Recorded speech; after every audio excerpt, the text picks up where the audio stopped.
Well, if you remember last week, we started talking about the life of Elijah, and we heard how Ahab, who was the king, had married Jezebel and had brought in idol worship, and they used to worship Baal. Baal was a horrible god to worship, and God was angry with their sin. And God sent Elijah to talk to them and to say to Ahab that he was going to do something, that there would be no rain nor dew on the ground until he said so. That's what he said. And you know, the week after, the day after, there was no rain, there was no dew. And that went on for 3.5 years. And in all that time, do you know, the people never said sorry to God. And they never turned back to God. What happened? Because there was no rain, the crops began to die. The animals died because there was nothing to eat, because the grass wouldn't grow. Things got bad.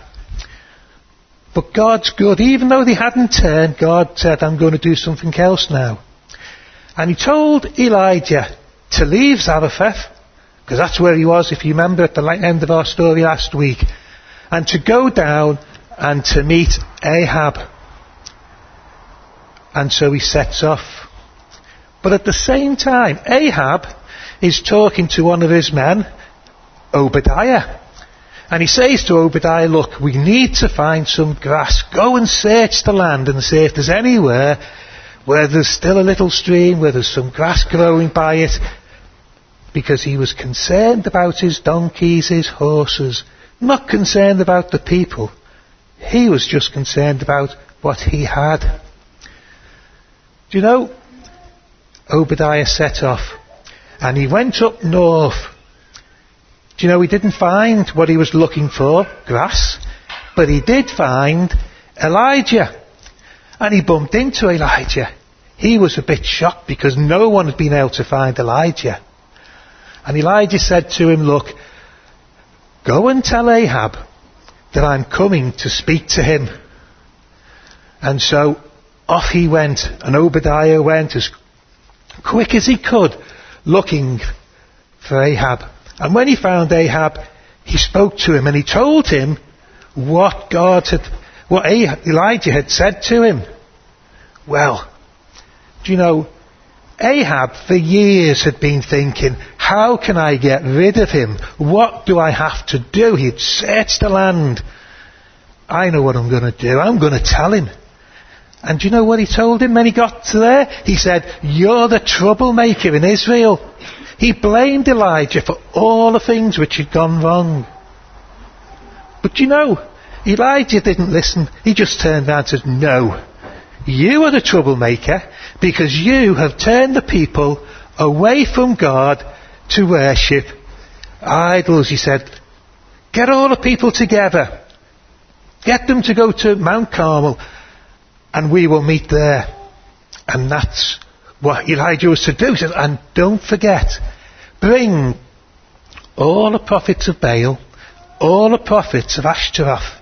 That was another wicked god. 450 prophets of Baal, 400 prophets of Ashtaroth. And they all got there on the day, and they stood there with all the people, and Elijah spoke to them. And Elijah said to them, listen, for too long you've not decided upon who the true God is. Is it the God of the Bible, Jehovah the Lord? Or is it Baal? You need to decide. And so the people started to think, yeah, we need to decide. But how? How are we going to make our mind up as to who is the true God? And so Elijah said to them, listen, this is what we're going to do. The prophets of Baal will do this, and I will do this. What we will do is we will build an altar, we'll put wood on it, and we'll put a sacrifice. And the real God will be the one who can light the fire and accept the sacrifice. And the people thought, well, yes, if there is a real God, he would be able to do that. And so Elijah said to prophets of Baal, you go first, because he knew the true God was the God of the Bible.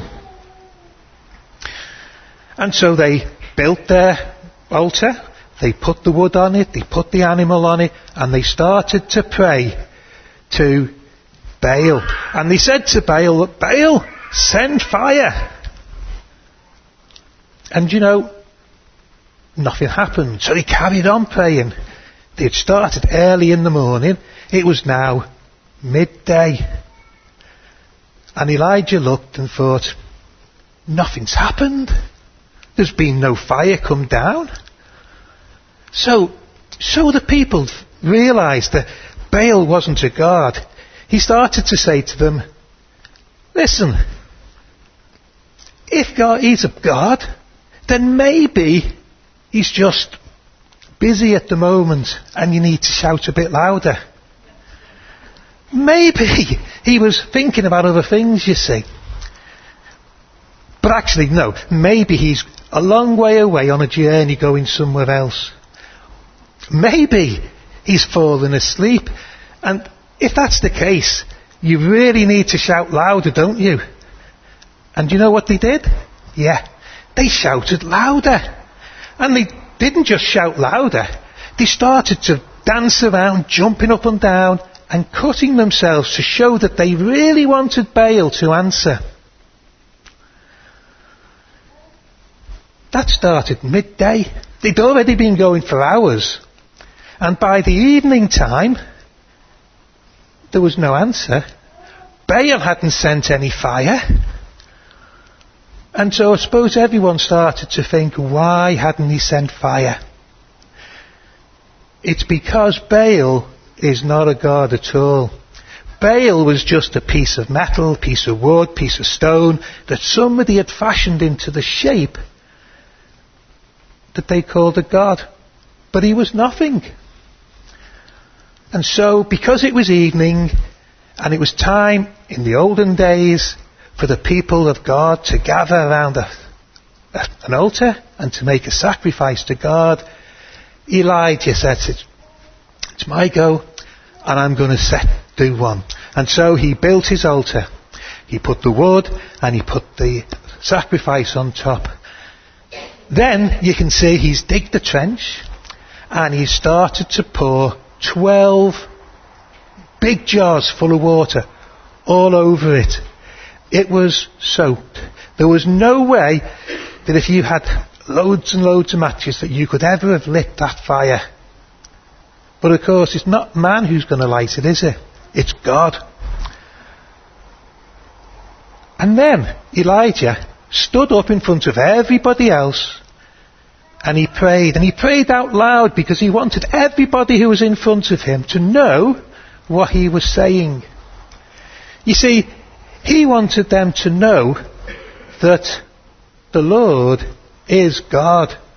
He wanted them to know that he was the servant of God and that what he was saying is what God had told him to say.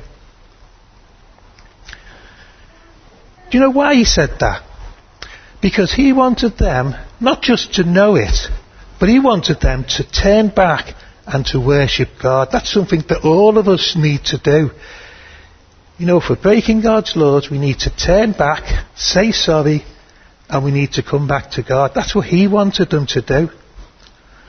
Do you know, as soon as he had finished praying, fire came down from heaven, and it burnt up all of the wood and the sacrifice, but it burnt up everything. The stones, the water that was in there, the dust on the ground around it, it'd all gone.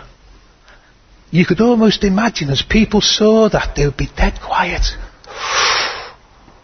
Wow, isn't that great? And then somebody started to shout, the Lord, he is God. And everyone joined in because everybody knew the God of the Bible, he was the true God.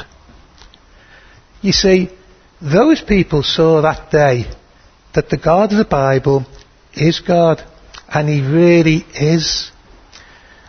There's two more things though that we need to learn that day. One of them was about these wicked men. They were the prophets of Baal. They had caused people to sin and turn away from God. The law of the land said that if people did that, they were to be executed for their sin.